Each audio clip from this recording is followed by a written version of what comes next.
माननीय मुख्यमंत्री देवेंद्र फडणवीसजींनी मागच्या अधिवेशनात जाहीर केलं होतं की आमचं सरकार ड्रग्स विरुद्ध एक मोठी मोहीम घेऊन येत आहे। याचाच भाग म्हणून आमचे नागपूरचे कमिशनर श्री रवींद्र सिंगलजी यांनी, पोलीस कमिशनर यांनी एक आज नवीन तंत्रज्ञान महाराष्ट्रामध्ये पहिल्यांदा आणलेलं आहे।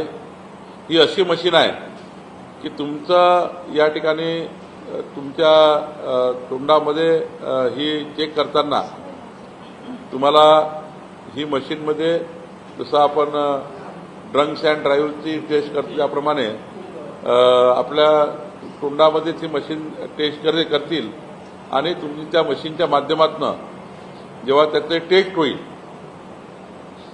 तो जो पाईप आहे तोंडामध्ये टाकणारा, तो पाईप जेव्हा मशीनमध्ये लावू, त्या मशीनमध्ये कुठलं ड्रग किती वाजता घेतलं, किती ग्राम घेतलं, कुठल्या पद्धती, विदेशी होतं का देशी होतं, सारं म्हणजे जगातले जेवढे ड्रग्स आहे कुठलाही ड्रग्स आयडेंटिफाय करता येईल अशी मशीन आहे। ही मशीन पहिल्यांदा नागपूरमध्ये आली आहे। ही मशीन आम्ही मोठ्या प्रमाणावर आता लॉन्च करणार आहे। डीपीसीच्या नाविन्यपूर्ण योजनेमध्ये 15 मशीन पुन्हा देण्याचा निर्णय आज केला आमचे कलेक्टर आणि आम्ही।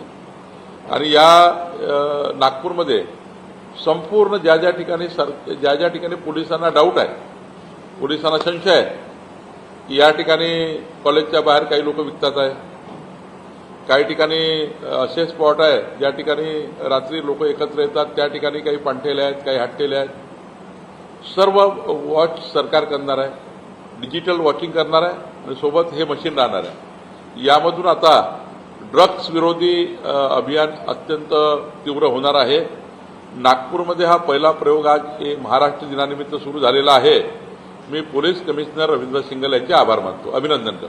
CEN न्यूज, देश प्रदेश की ताजा तरीन खबरों के लिए CEN न्यूज को सब्सक्राइब करें और रहें पल पल की खबर से हर पल बाखबर।